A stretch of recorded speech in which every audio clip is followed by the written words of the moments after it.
Merci.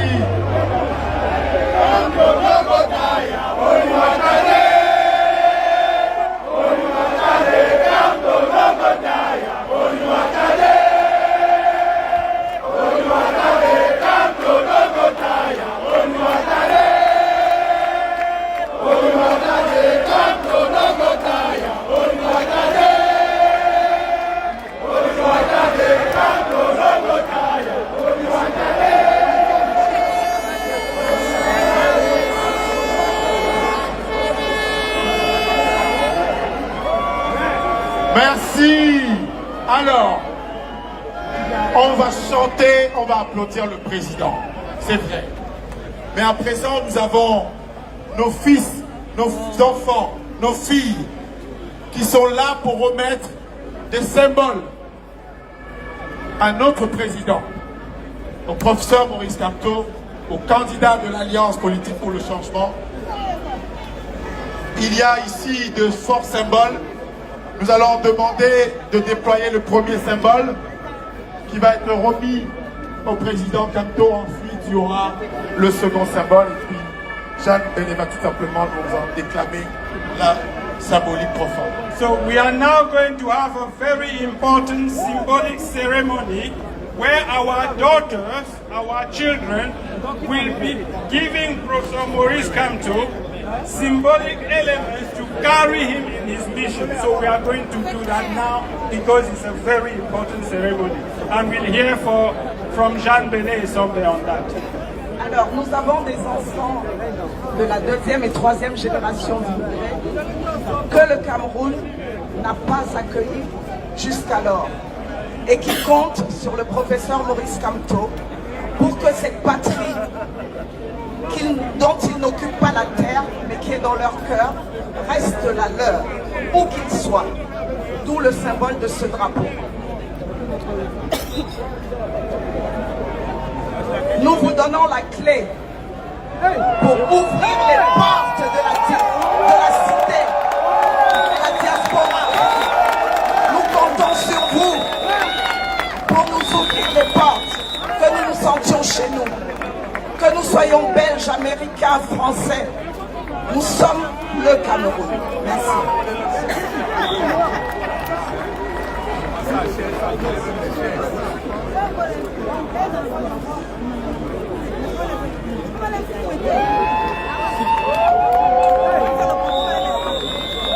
Une belle symbolique déclamée par Jeanne Béné Sombé, la clé pour ouvrir la porte du pays natal, le Cameroun, aux enfants, fils et filles de la diaspora, première, deuxième, troisième, quatrième génération.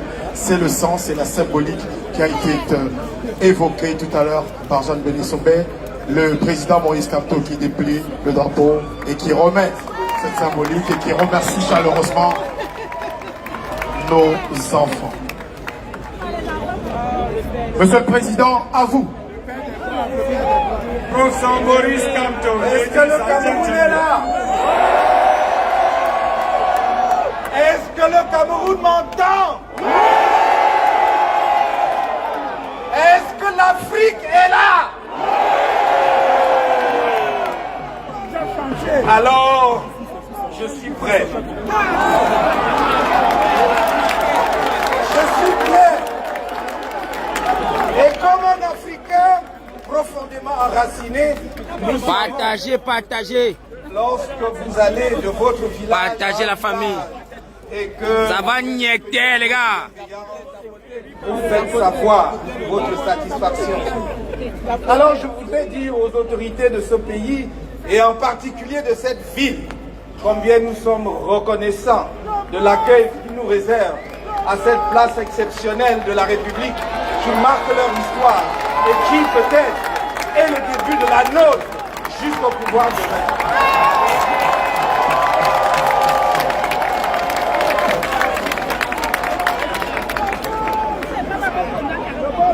Avant toute chose, je voudrais vous dire que je ne présenterai pas cet après-midi ou ce soir mon programme politique pour 2025. Je réserve ce privilège aux Camerounais qui sont sur le territoire du Cameroun pour une raison simple. Bien que la diaspora soit chère à mon cœur, nous voulons gouverner le Cameroun, pas la France. Alors c'est à eux que je dévoilerai le programme en premier, mais vous l'aurez bien entendu. Vous l'aurez dans toutes les versions. Je vais vous dire seulement cet après-midi ou en cette fin de journée quelques idées qui me sont chères dans mes rapports avec la diaspora et par rapport aux perspectives de notre pays. Quelle belle soirée pour faire passer un message. Mon message, je suis le messager ici, aujourd'hui à Paris, je suis le messager de l'unité foncière du Cameroun. De l'unité structurelle du Cameroun. De l'unité ontologique du Cameroun. L'unité structurelle, c'est-à-dire de l'articulation de toutes les communautés. De l'unité ontologique, parce qu'en nous, en dépit de tout ce qu'on peut vous dire, ce sont des mensonges, coule le même sang, le même souffle, le même esprit. Qui ne serait pas heureux de la place de la République à Paris, remplie par des Camerounais pour accueillir un Camerounais? Ceux qui sont jaloux vont vous dire, ah, il va seulement à Paris bavarder et machin. On va les graduer, on va les graduer. Possibilité d'organiser librement nos meetings au Cameroun. Et on fera 10 fois comme ça. Le message que je vous envoie, que personne ne vous divise. Personne. Vous pouvez avoir des désaccords. Vous avez même été verbalement violents les uns contre les autres. Mais n'oubliez jamais qu'une maison divisée est toujours une maison perdue. C'est difficile à admettre. Il y a eu beaucoup de violence. Mais nous devons être capables, justement, de grimper au sommet de la montagne. Et grimper au sommet de la montagne, c'est avoir la capacité de dépasser ses propres douleurs. Sinon, moi-même, je serais incapable de pardon. Pourtant, j'ai déjà pardonné à tout le monde.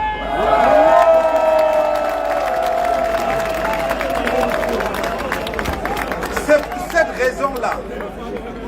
pour cette raison-là que j'ai dit avant 2018, que j'ai répété en 2018, que j'ai dit en 2020 et que je répète devant vous ce soir, que moi, quand vous m'aurez fait l'honneur, l'insigne honneur, la confiance de me confier les rênes de notre pays, vous pouvez être sûr, rien n'arrivera à M. Biya et sa famille. Rien. Je m'en porte garant. Je n'ai pas le temps pour la haine. Je n'ai pas le temps pour la haine. J'ai le temps pour bâtir le Cameroun avec vous. J'ai le temps d'effacer, de supprimer tous les obstacles qui vous empêchent d'aller et venir, d'apporter toutes vos connaissances, vos contributions au Cameroun. Ce sont ces obstacles, ces barrières que nous allons éliminer dans les 3 mois qui suivent notre arrivée au pouvoir. Plus personne d'entre vous ne sera stoppé à l'aéroport pour des motifs fallacieux.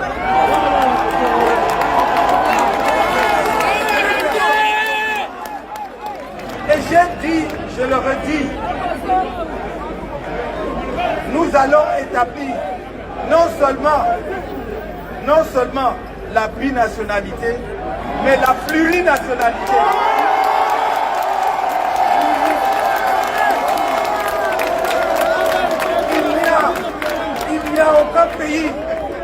Il n'y a aucun pays dans le monde d'aujourd'hui qui peut avoir une diaspora de la qualité de la diaspora camerounaise et ne pas accélérer son développement. Et tous les pays qui, en une seule génération, ont changé complètement la donne, comme la Chine hier, le Vietnam aujourd'hui, même le Maroc non loin de chez nous, c'est ceux qui ont activé leur diaspora et qui les ont accueillis les bras ouverts, qui les ont mis au centre du processus du développement. C'est ce que je voudrais faire avec vous. Portez ce message partout, que tous les Camerounais qui m'entendent aujourd'hui, je sais que si vous êtes là, si nombreux, c'est parce que vous aimez votre pays. Personne d'entre vous n'aurait sacrifié son samedi, jour de repos, s'il n'était viscéralement attaché à ce pays, s'il n'aimait pas. C'est un signe qui doit nous parler. Et pour moi, c'est un signe qui nous parle depuis très longtemps déjà, parce que je peux prétendre, sans vanité aucune, être le premier homme politique qui a posé le problème de la diaspora sur la scène camerounaise. Allez regarder, déjà en 2012 dans notre projet de société, mais bien avant. Et j'ai toujours dit, si la diaspora est dure vis-à-vis des dirigeants de notre pays, c'est qu'ils aimeraient tellement que les choses marchent mieux et que leur pays se développe plus vite. C'est parce qu'ils aiment leur pays, c'est pas parce qu'ils sont populaires. Bois, papa, bois! Bois, papa! Oh non, ça va niéter!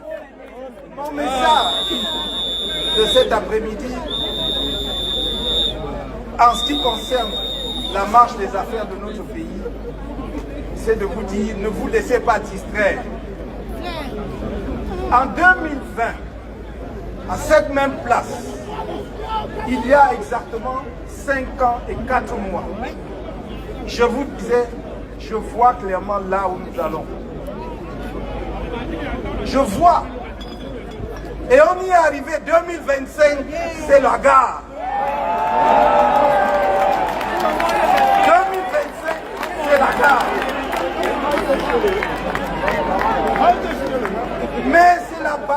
Mais c'est la bataille. C'est la bataille de tout le monde. C'est la bataille du peuple camerounais. On a raison de dire, ça ne peut pas être la bataille d'un parti politique seul. Ça ne peut pas être la bataille d'un individu. Il n'y a pas de messie. Et quand bien même il le serait, il faut encore qu'il y ait des gens derrière lui. Non. La bataille de cette année, qui est la mère des batailles politiques depuis l'histoire politique du Cameroun, cette bataille est celle du peuple camerounais tout entier. Depuis une dizaine d'années, je vous montre méthodiquement pourquoi vous devez être prêts à vous battre. Je vous ai montré comment les lois du Cameroun sont bafouées, piétinées. Regardez, écoutez à nouveau mon message de 2020. Je parlais déjà du piétinement de la loi. En 2025, je vous parle du piétinement de la loi. Je vous parle d'un pays où il y a déni de justice, où même la plus haute juridiction politique du pays, c'est-à-dire le Conseil constitutionnel, a désigné une juridiction compétente dans une procédure, et la juridiction en question a dit « je ne suis pas compétent ». Papa, dis tout, papa, dis-nous tout. Je vous parle Papa, dis-nous tout. Où nous demandons depuis plus d'un an à ce que l'organe électoral, qui est de par la loi un organe indépendant, affiche la liste électorale nationale, c'est-à-dire le corps électoral. Et nous n'avons pas obtenu de réponse à ce jour.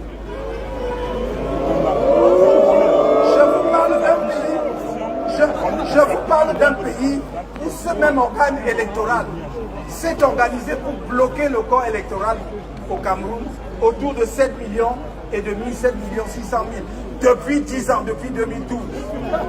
Depuis 2012. Vous avez vu qu'en 2024, on a dit qu'on a atteint 8 212 000. Et là, après, on nous a dit qu'on a fait le toilettage parce qu'il y avait des gens dont on ne retrouvait pas les empreintes digitales.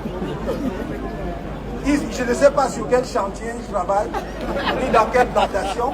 Et on a ramené le corps électoral en dessous de 8 millions. On a enlevé 211 millions, sans nous dire comment. Voilà la réalité du Cameroun aujourd'hui. Je ne suis pas dupe quand je plaide auprès de vous et auprès de tout le peuple camerounais pour le pardon. Non, c'est parce que je suis trop conscient des urgences. Nous sommes un pays qui est sous urgence. Ce pays a besoin d'être sauvé parce qu'il faut de l'eau potable, parce qu'il faut de l'électricité, parce qu'il faut que les gens puissent accéder aux soins de santé. Et j'arrête simplement là. Donc avec cela, nous avons besoin de nous retrouver, d'être ensemble pour porter vers la pente l'espérance des Camerounais. Je n'ai pas le temps pour la haine, je n'ai pas le temps pour le règlement des comptes. J'ai besoin de chacun de vous. Qu'est-ce que nous gagnerions à passer 2 ou 3 ans en un spectacle de jugement de je ne sais qui parce qu'il a fait quoi? Ça ne veut pas dire que ceux qui ont foulé au pied les lois de la République ou qui ont détourné et autres ne seront pas poursuivis selon les lois camerounaises. Écoutez-moi très bien. J'ai dit que je me refuse de donner celui qui a dirigé le Cameroun, bien ou mal à un moment donné, et qui a aujourd'hui un âge canonique, soit donné en spectacle, parce que ce serait une honte pour nous-mêmes. Et je le dis parce que je souffre, j'ai mal de voir comment on l'expose. On l'expose, c'est une honte. Ceux qui le font devaient avoir honte.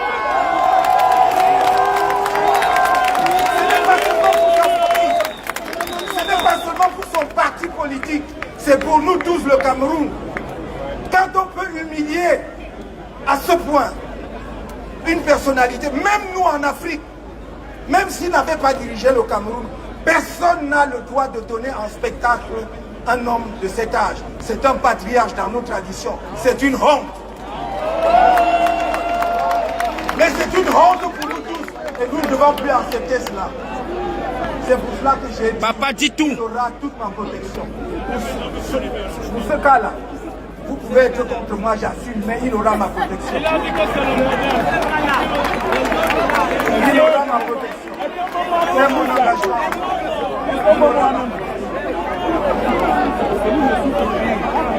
Voyez-vous, quand je dis ce que je dis, je rêve que le Cameroun surprenne le monde entier en octobre prochain, en rendant possible une alternance pacifique par les urnes. Je rêve que c'est possible. Parce que tout le monde voit la catastrophe au Cameroun, tout le monde prédit la guerre civile, tout le monde croit que le pays sera à feu et à feu. Nous pouvons étonner le monde en faisant une élection qui permette aux Camerounais de choisir effectivement celui qui a gagné et qui va diriger. Mais je ne suis pas dupe quand je dis cela. Parce que je sais qu'il y a des radicaux au sein du système. Il y a des extrémistes au sein du système qui pensent que cela n'arrivera jamais de leur vivant. Ça va niéter. Lorsqu'un peuple est contraint à la légitime défense, il ne peut pas exercer sa légitime défense. Et c'est pour cela que j'ai toujours dit, j'aimerais tellement que chacun écoute Chuninga de mon idole Richard Bona. Notez, c'est S-H-U-N-I-N-G-A. Allez taper, écoutez. Vous pouvez choisir cette musique qui est une musique d'élévation.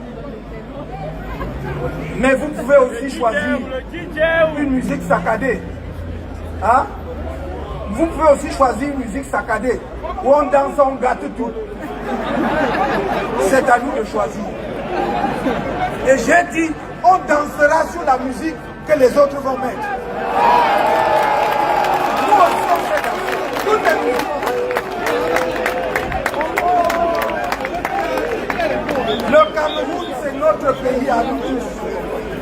Vous avez vu que je n'ai pas perdu le temps sur la question de savoir si je serai candidat ou pas. Parce que c'est un faux problème. On perd le temps avec ça. Donc, il n'y a aucun obstacle juridique, je dis bien aucun, à ma candidature à la prochaine élection.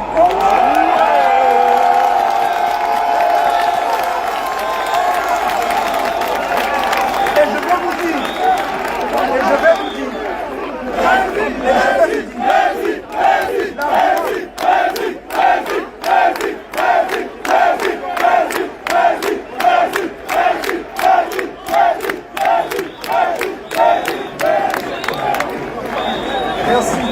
merci. L'argument fallacieux de ceux qui disent « Ah oui, mais il n'est pas allé aux élections de 2020, donc il ne peut pas aller à l'élection de 2025 ». Je ne veux pas être discourtois, vous savez très bien que je suis assez poli. Mais je dirais simplement, et je conseillerais vivement à ces personnes, d'aller chercher un juriste. Non pas ceux qui squattent les plateaux de télévision et qui comprennent bien le droit. Mais même à l'étranger. Il n'y a aucun obstacle à ma candidature. Je voulais dire ceci. J'ai l'impression parfois que nos amis qui passent leur temps dans des cabinets noirs à voir comment créer des difficultés aux gens avaient pensé que le fait pour nous de ne pas aller aux élections de 2020, les carottes étaient petites. Et après, ils se sont rendus compte que même malgré tout, il y avait des élections en 2025, législatives et municipales en février. Ils ont dit, mais on va faire comment? Ils ont violé la Constitution pour envoyer les élections en 2026. Ils croyaient que c'est réglé. Ils croyaient que c'est réglé. Sauf que, comme l'ont montré d'excellents juristes par ailleurs, la combinaison de l'article 121 et des dispositions de l'article 15 alinéa 3 de la Constitution rendent possible ma candidature. Alors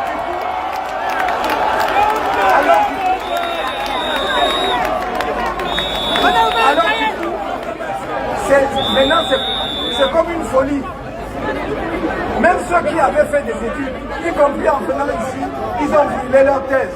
Ils ont tout déchiré pour aller au quartier. Maintenant, c'est le droit du quartier qu'il faut sur les plateaux.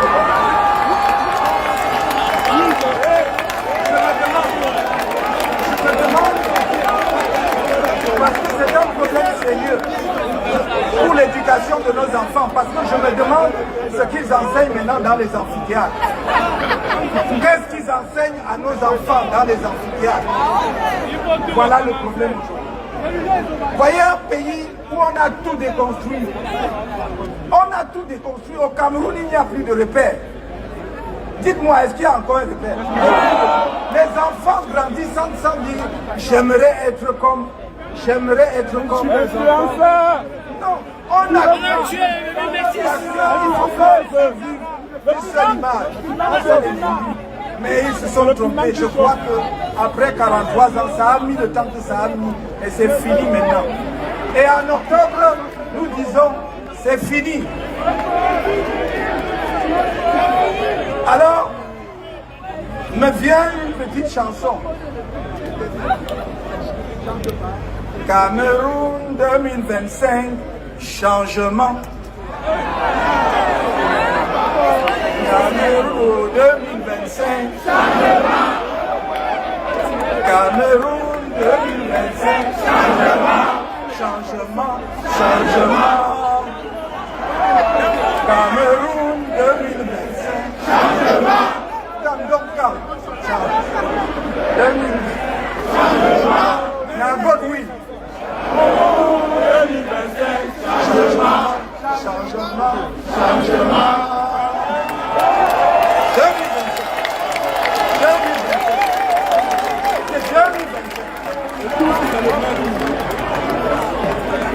Vous voyez, nous devons mettre un terme à ça.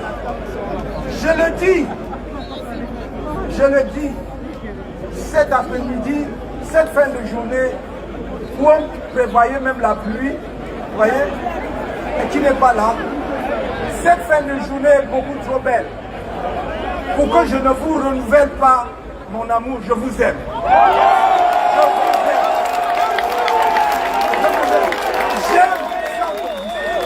aime. J'aime irrémédiablement. J'aime sans condition. Mon patriotisme est sans condition. Mon amour pour chacun de vous est sans condition. Et dites, et continuez comme certains l'ont dit. Dites que vous ne m'aimez pas. Moi, je dis que je vous aime.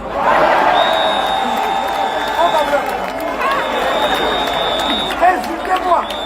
Insultez-moi. Ça ne change rien. Ça ne change rien. Je voudrais que vous compreniez une chose.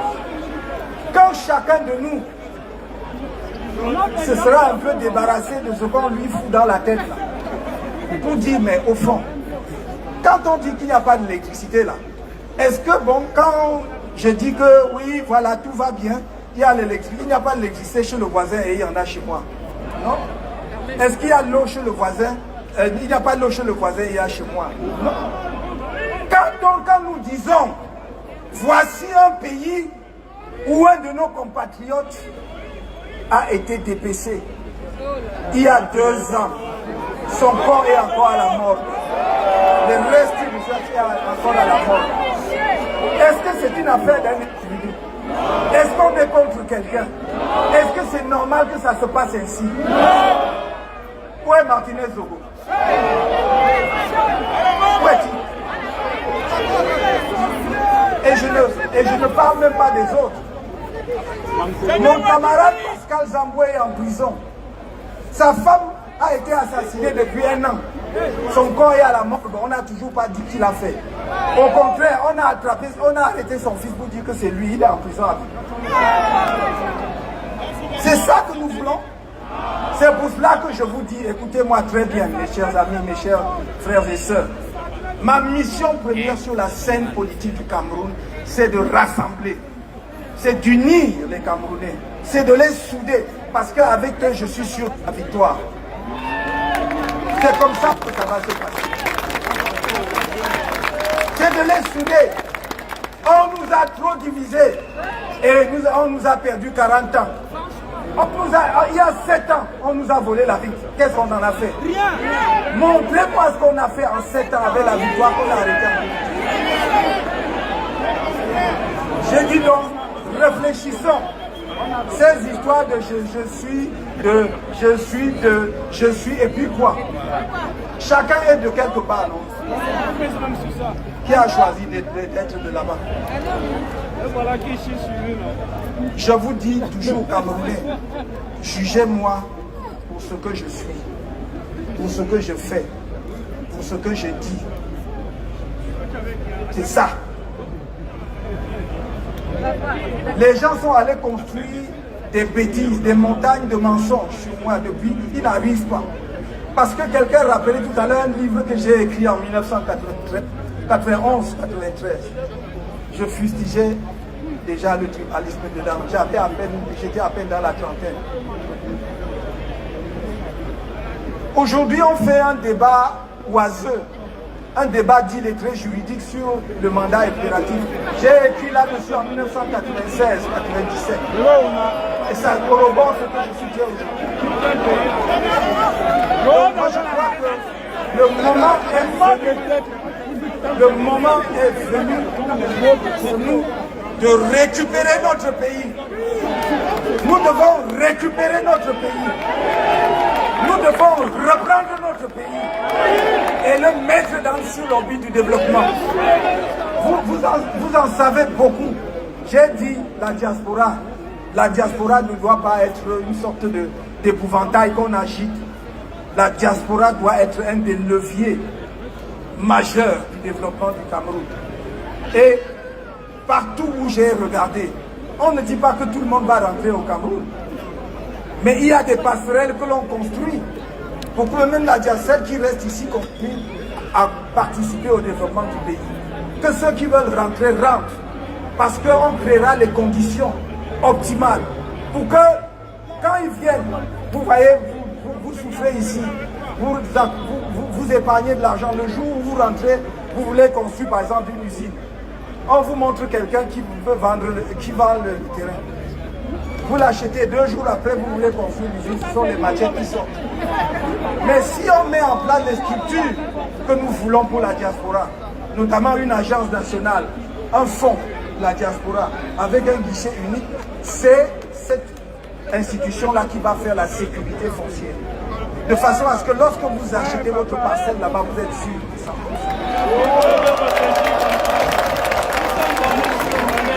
Je vois le gouvernement du Cameroun veut lever 200 milliards. Il n'y a pas longtemps, ils sont venus sur le marché des eurobonds. Ils ont emprunté de l'argent à 10,75%. Pour un État, c'est un taux usuraire. Parce qu'à la même époque, la Côte d'Ivoire et le Bénin empruntaient autour de 6%, 5,5 ou 6%. Ça, c'est notre pays. Ce sont des réalités, ce sont des chiffres que je vous donne et je peux multiplier. Donc, quand on dit que le pays ne se porte pas bien, c'est pas comme si quelqu'un inventait quelque chose. Je ne sais même pas ce qu'on a injecté dans le cerveau de certains de nos compatriotes pour qu'ils continuent à dire des bêtises.